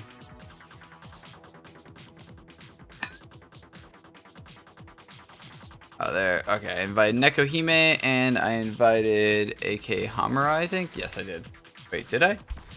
Perhaps I did not. So we have Nekohime, who so far running through this bracket lost to Aqua Dynasty. But if Nekohime wins here, they'll have a chance to for the rematch against Aqua. Oh no, sorry. I got that completely backwards. Nekohime in the first round of bracket beat Aqua Dynasty, then lost to Hubi, but still, it would still be a rematch between the two if Neko wins here. Meanwhile, Hamura lost to Brawl Dude, but beat Kira.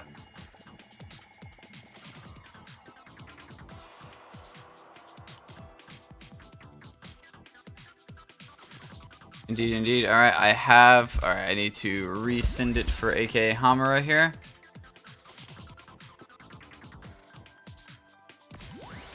All right, there they are. Well, let's get into it. Good luck to both these players.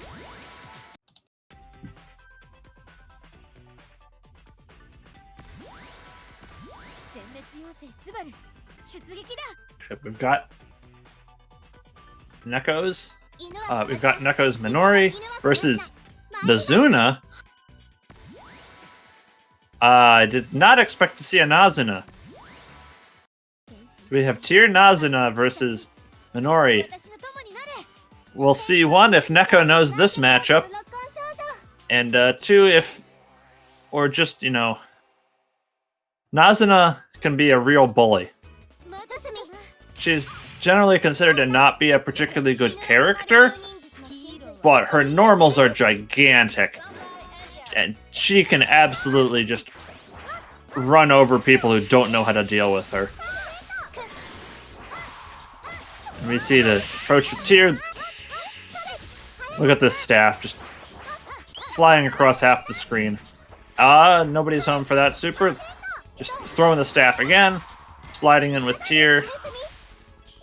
There's the bird. There's arrows from the bird. Now she can't use the bird all that much. Nazuna has the meter under her health bar that shows how much she can use particular special moves, but the staff doesn't use the meter. She can throw that thing out all day. And the fairly commanding first round where she was never really in danger, Nazuna's gonna clean up that first round.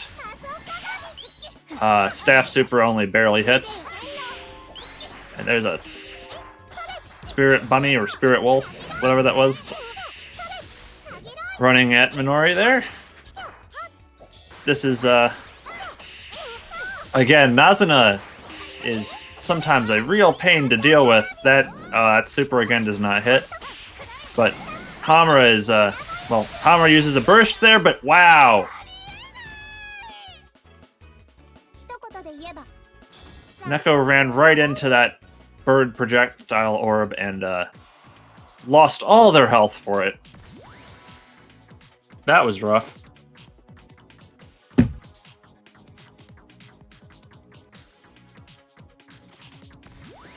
So, Hamura takes round one or game one. Still messing that up. Hamura takes game one, and we'll see if Neko can adapt to this matchup at all. Unfortunately, I'm a bit skeptical if they can. Nazuna is, again, has some clear weaknesses, especially if you can get interface, but sometimes it's really hard to do that.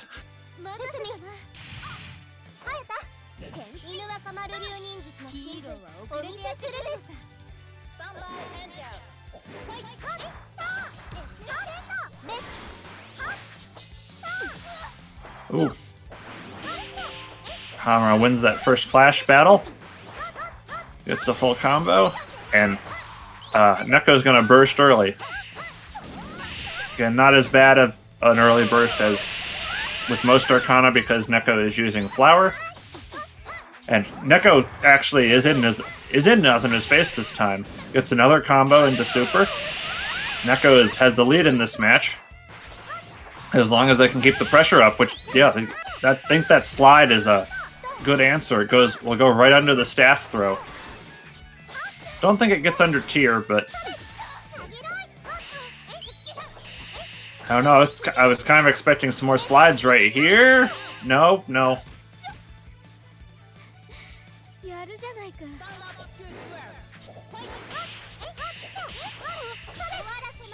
So Hamura is now round away from advancing in the bracket, and I didn't want to immediately say working on a perfect, but I think I can say working on a perfect now. I mean, commentator's curse as soon as I actually said that, but... Neko can bring this back. Neko has burst back now. I mean, they just used Extend Force, but they have burst. Meanwhile, Nazuna had to burst. They'll get fully over all those projectiles. Only got hit by 9. No, Neko didn't have time to burst.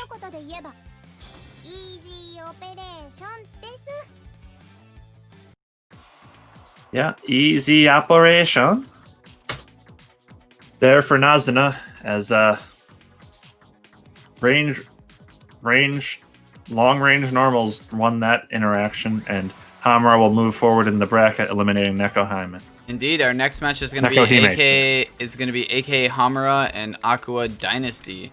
This is going to be the losers semifinals. So whoever wins this will make their way to the losers finals against Hubi.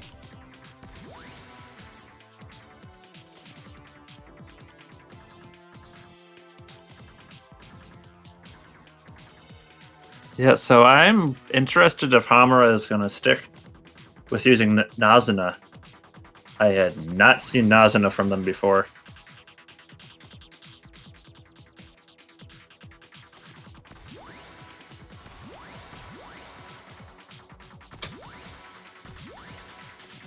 Meanwhile, I expect Aqua to still use Kamui.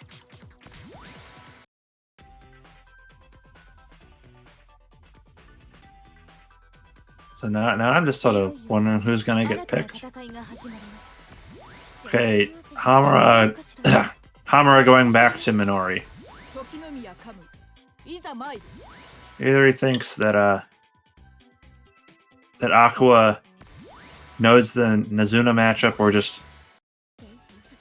just you know thinks that Minori can certainly beat Kamui.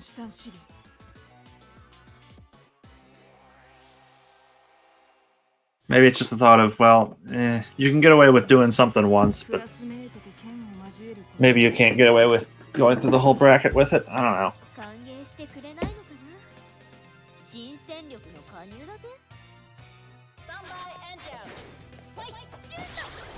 Oh, I did not notice this is, well, yeah, don't test Minori like that. She'll just super you.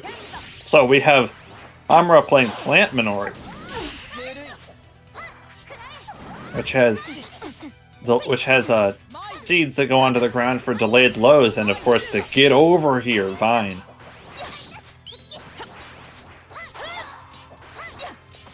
See, a lot of sort of stray hits. Yeah, oh, never mind. As soon as I say stray hits, we have a full Extend Force combo with Oki set up from Aqua. Oh no, that's not gonna kill, but it's just always disheartening to get hit by that. And that... Oh, no, never mind. Hamura has to burst. Whoa, whoa, okay. Hamura still did end up taking that round, but from the previous combo, she was just... Minori was just a tiny little pip of meter away from being able to super and take that round 5 seconds earlier. Now Aqua with another Extend Force combo, trades with the vines. That'll be a super down to the ground. Chooses to dash away instead of trying any safe jump or anything. And slides in for the kill. Okay, using the anti-air as a grounded starter. Sure, it works. Fights out. Okay, just quick super for Oki here. I mean, it's not that much plus, so Aqua doesn't get much. Now here we have a reset in the corner.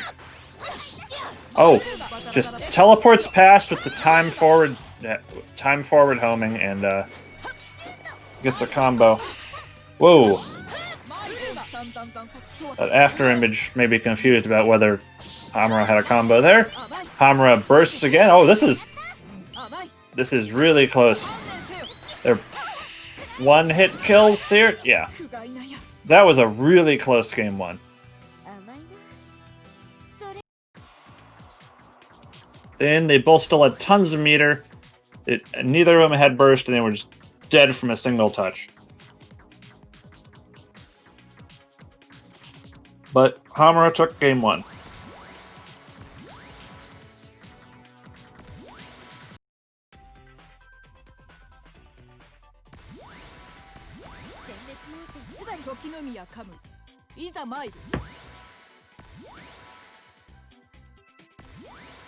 Closer than 2 pages in a book. Yeah, that's a pretty good description. That was a close match. So now here we are into game 2. Same characters, same Arcana. New stage, not the stage matters.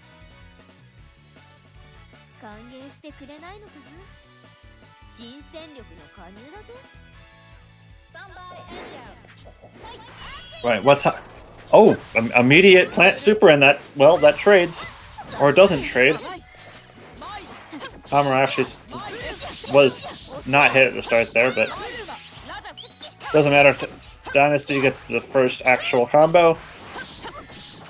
And that'll be a second one. Oh, I thought I was going to super down to the ground, but he didn't. That will kill. That was really fast. With 16 in-game seconds down, that's round 1 to Aqua Dynasty. Slides in, gets the time ball set up. Oh! Projectile beats out the forward guard cancel. Oh! Call out on that forward dash from Hamura there with the 2As, but not enough. That was a 16-second round, then a 15-second round. Aqua Dynasty with a clean win there. It is now tied up 1-1.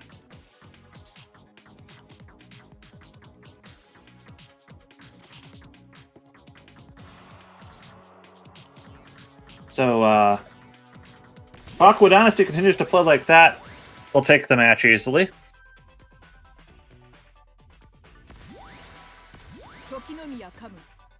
Will be Hamura's last chance to switch character if they want to. And they don't, sticking with Minori. Maybe a different Arcana? Yeah, Fenrir. Well, we'll see how this goes. Fenrir can do some really stupid stuff. That being said, you could say that about every Arcana in the game. But Fenrir can just destroy your health sometimes.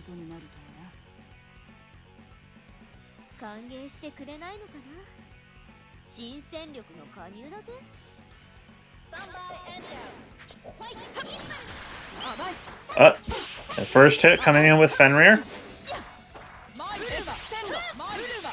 Okay, blocks all of that. No overhead sprinkled in there. But still, you know, good to actually block stuff and not get hit stupidly. Stray hit does not convert to anything. And here we first real combo, not a full confirm.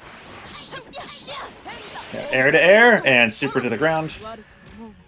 Yeah, Aqua with the early lead here. Oh! Extend force. Sorry, the time ball flashing with the Fenrir shell and exploding dramatically. Fenrir special gonna get Hamura out of that situation, but Hamura still has to. Oh, that was nothing. But Hamura is still alive on a pixel health. Oh. And right after that, super hit grab was no longer active, gets hit, but Hamura is going to say, oh, that was a mistake, but I won't repeat it, and a super to start the round, and it works.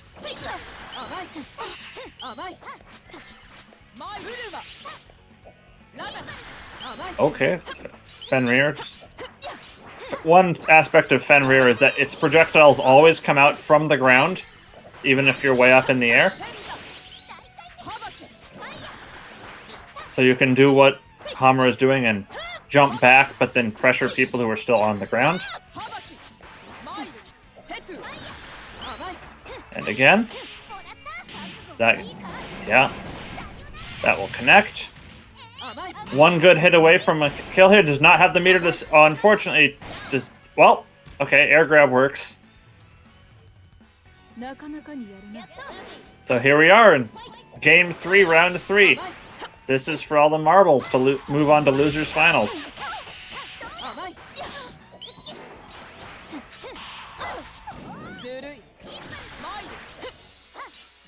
Seeing a lot of clashes here in this third round. That's not a clash, that's a clean combo. Ooh, pokes her toes. Hammer is the first to burst here. And Aqua bursts immediately after. Okay, Hammer still has a bunch of meter here, can't just tech like crazy. Oh! What?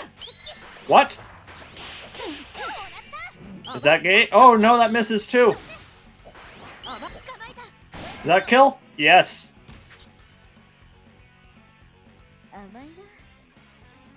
Hamura moves on to Losers Finals. That was a wild final round. That finals was crazy, or that game was crazy. Should I say that match? That was super close. Both players just going back and forth. I love the really close matches, though. Honestly, they're always crazy. They're always fun to watch. Alrighty, our next match is going to be the Losers Finals with Hubi and aka Hamura. Invite Hubi. Good luck to both these players.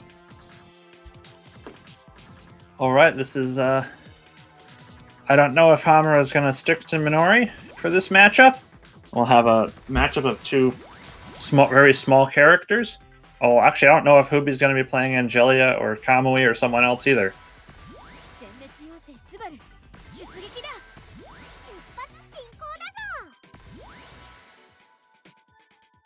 Okay, so we have Wind Angie from Hubi, how they've started every set. And we have Sacred Minori. So that's a different pick than what we've seen so far. First Sacred Arcana of the tournament.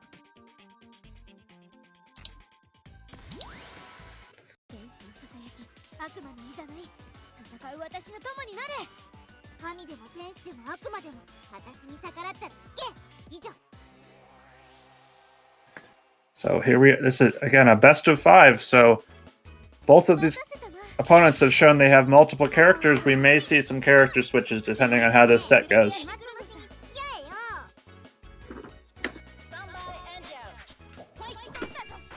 Oh, and immediate super to open up the game, and it catches Hubi.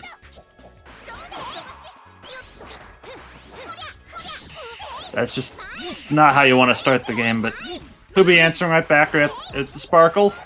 Overshoots a bit.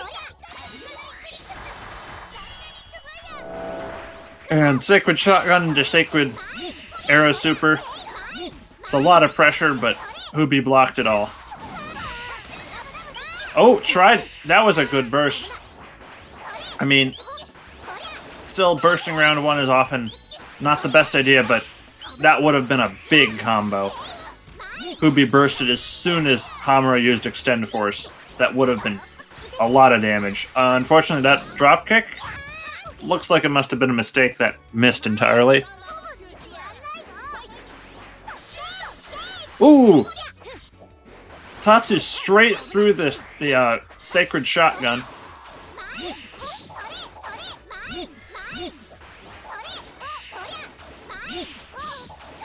I don't think that Sparkle setup actually worked in the corner there. The Sparkles went too far behind Hamura. But you know, Hubi still got a setup a combo right after it anyway, so. Ooh! Catches Minori out of the air with the standing medium.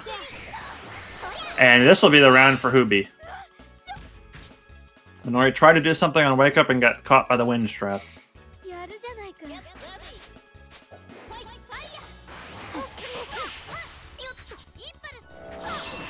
Oh!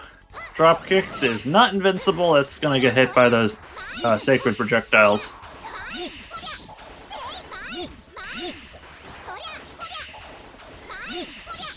Okay, so far Hubi is well, Hubi was taking control of that round early, but it's kind of back and forth.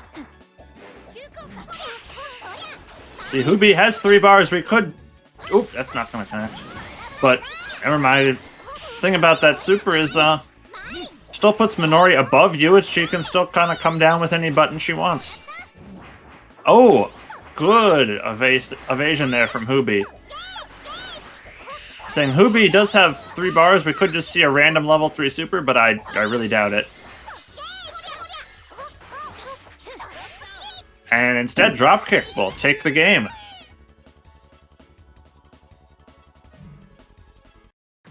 I kind of missed seeing what level that dropkick was, but it was, enough for the kill.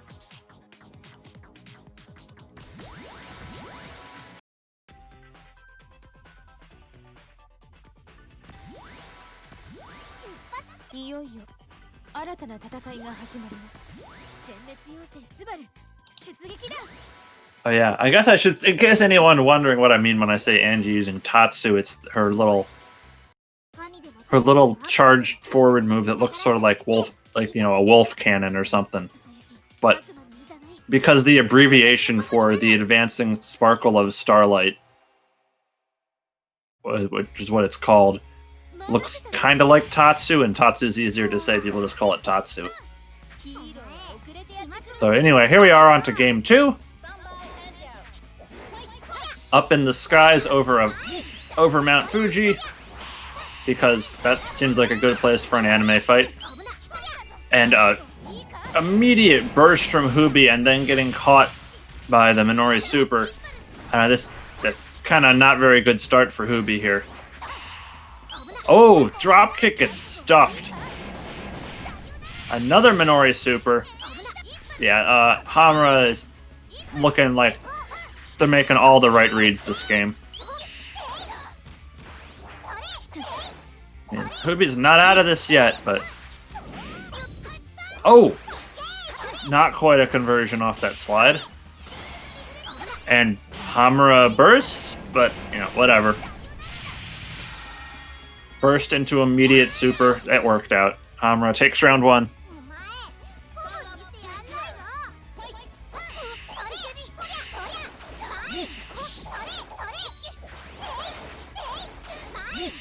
Okay, good pressure from Hubi this round, keeping Hamura locked down in the corner until it doesn't. The super that turns into just, instantly win neutral anyway, because you're above them now.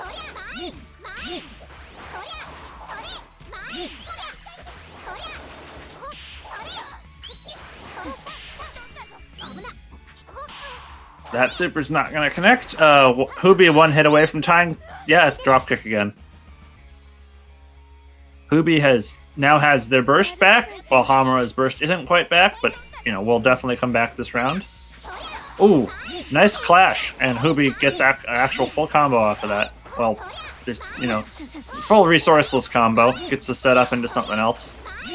Here we go again. This is going to be the same sparkle setup, I guess. Yeah. Here we go again. Oh, and Hamura's going to burst to get out of that loop of pressure. But now we're down here, gets the twin pit. This is... And burst... now this round is rapidly swinging into Hamura's favor.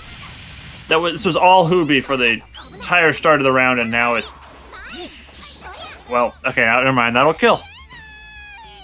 So Hubi goes up 2-0 in losers finals, but the momentum at the end of that game had just all of a sudden completely swung out of Hubi's favor, and it looked like Hamura could easily just continue winning neutral and run that all the way back.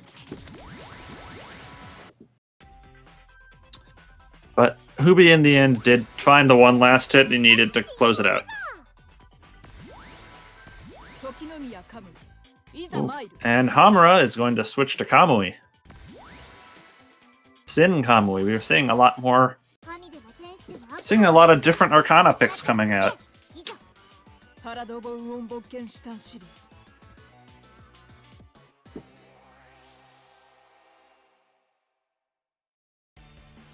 So, same Angie from Hubi. Now we have Kamui with Sin. Sin's special moves cost a bit of your own health every time you use them. But, I mean, Kamui's no stranger to that, as her sword install also takes her own health. I mean, it doesn't take a huge amount of health anyway, so... Okay. The Extend Force gets blocked and punished.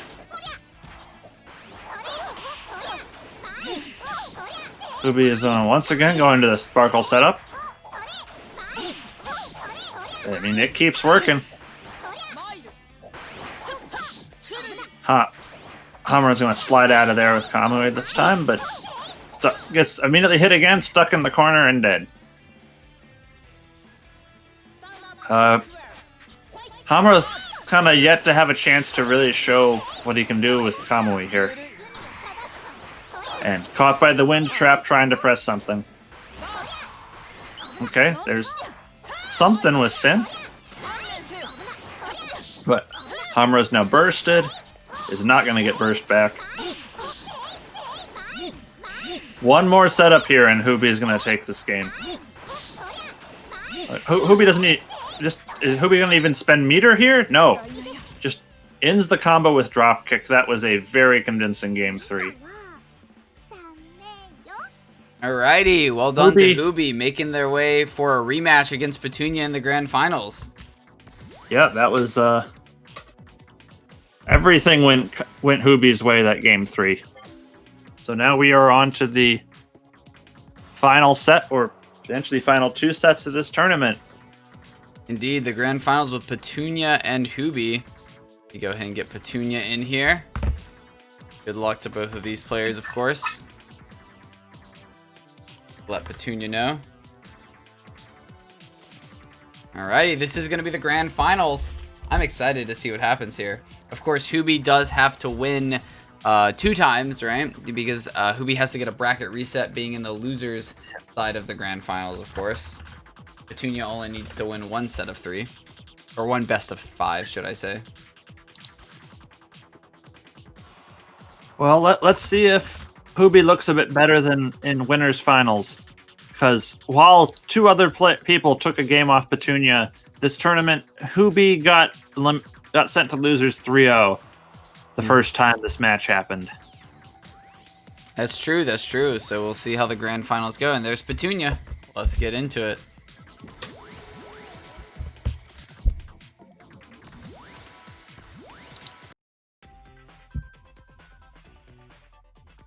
Now, at least... Now, in winners finals, Hubi ended up switching off to... Hubi switched off to Kamui, right? I think so. Everyone has pocket Kamuis these days.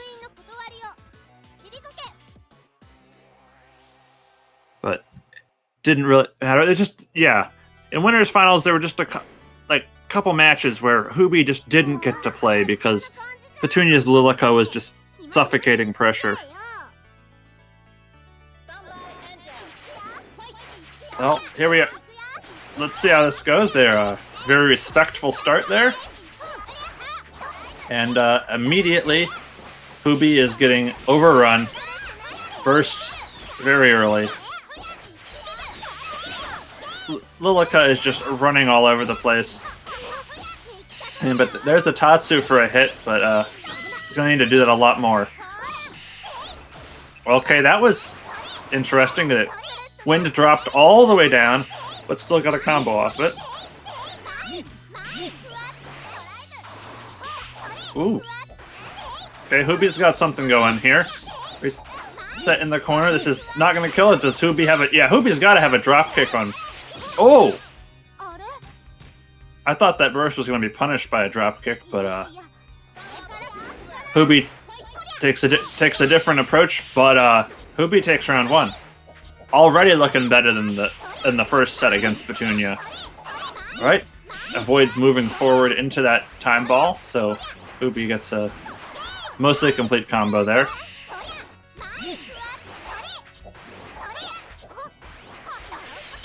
Oh! Drop kick only hits the time backdash.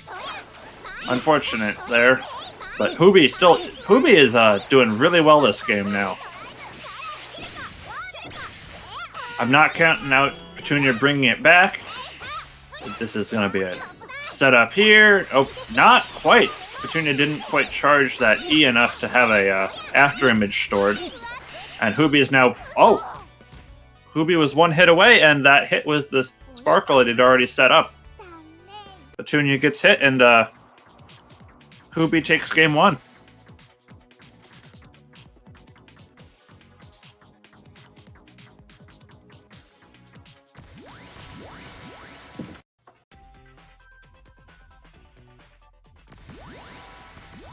All right, so already things looking way better for Hubi than in the first set. Let's see how Petunia responds.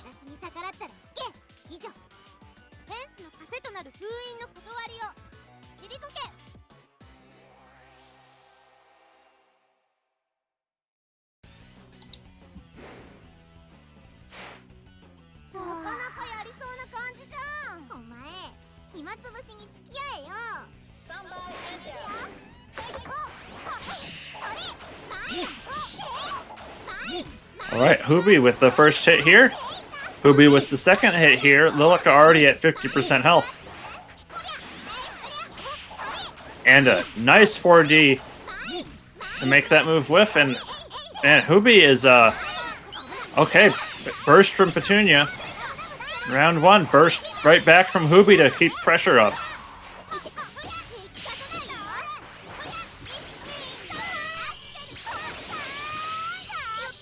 Big combo there from Petunia. This match is suddenly really close again, and gonna have to... Oh, that was nasty. Petunia getting the ambiguous cross up right as those birds were hitting Hubi. I think it was an actual cross-up from the way Hubi was facing when he got hit by them, but it was impossible to tell if it was going to actually be a cross-up. Okay, so here we are in the corner. Oh, the drop kick not only hits the time backdash, but also then is immediately hit by the time projectile. Oof.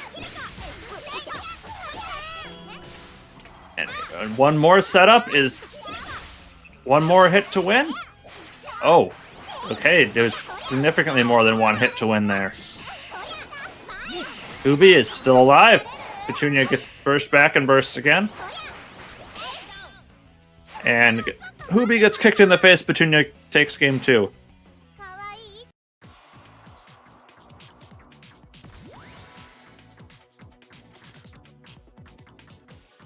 These games are significantly closer.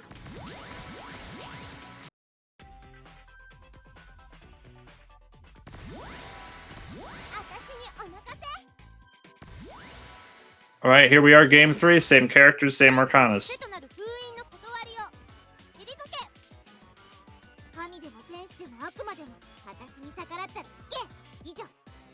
Let's see if Hubi can fight back from that loss and take a lead in the set for the second time.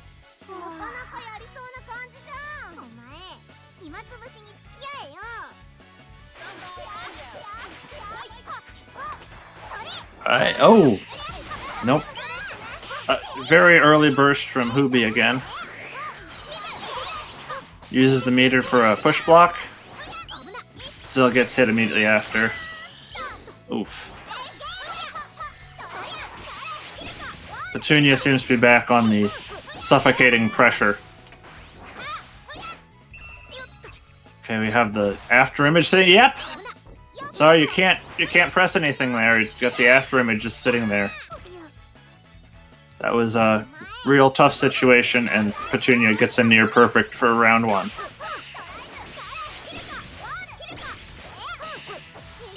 Bouncing Angie off the ground several times. Bounce, bounce, bounce, bounce. And this is once again looking like a very controlling round for Petunia. Look at this pressure. I mean, that was a very good push block, though. Using the wind push block to create some breathing room, and that's a big combo. Is it big enough? It wasn't big enough, though. That's game 3 for Petunia.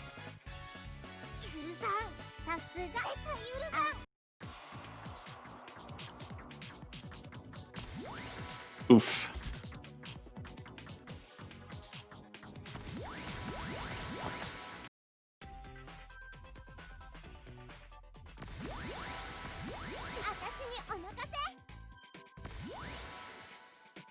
And he switches here for game 4.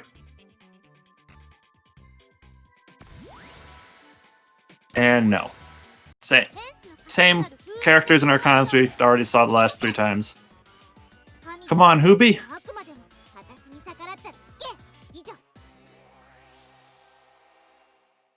You proved you can do it once, just do it again. If Hoobi can, get one good grounded combo, they can just keep looping the short combo pressure, and it's really hard to do anything.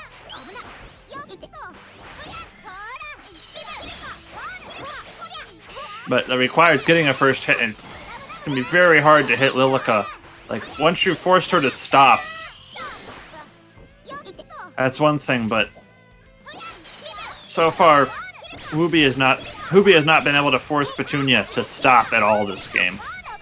She's just been constantly moving. Is that gonna kill? No, not quite.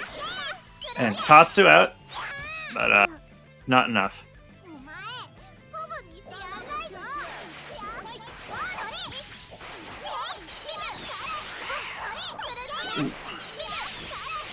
Oh, and get hit with the slide. Oh. I don't think Hoobi is getting burst back before this game's over, unless he suddenly gets some really good offense. This is looking really rough. I don't think Hoobi has a good way out of this. I say as Hoobi gets a combo. See how many times Hoobi can loop this? Oh no, Lilica's gonna dash forward away from the sparkles to escape that pressure. And Hoobi is, oh no. Hoobi was on their last chance to win this and does not. Still a good game 1. Petunia takes the tournament. Good games to everyone. We had some exciting matches as Petunia's Lilica seems to be a little bit less oppressive, or a little bit harder to get going than some of her other characters, but in the end, Petunia still wins the tournament.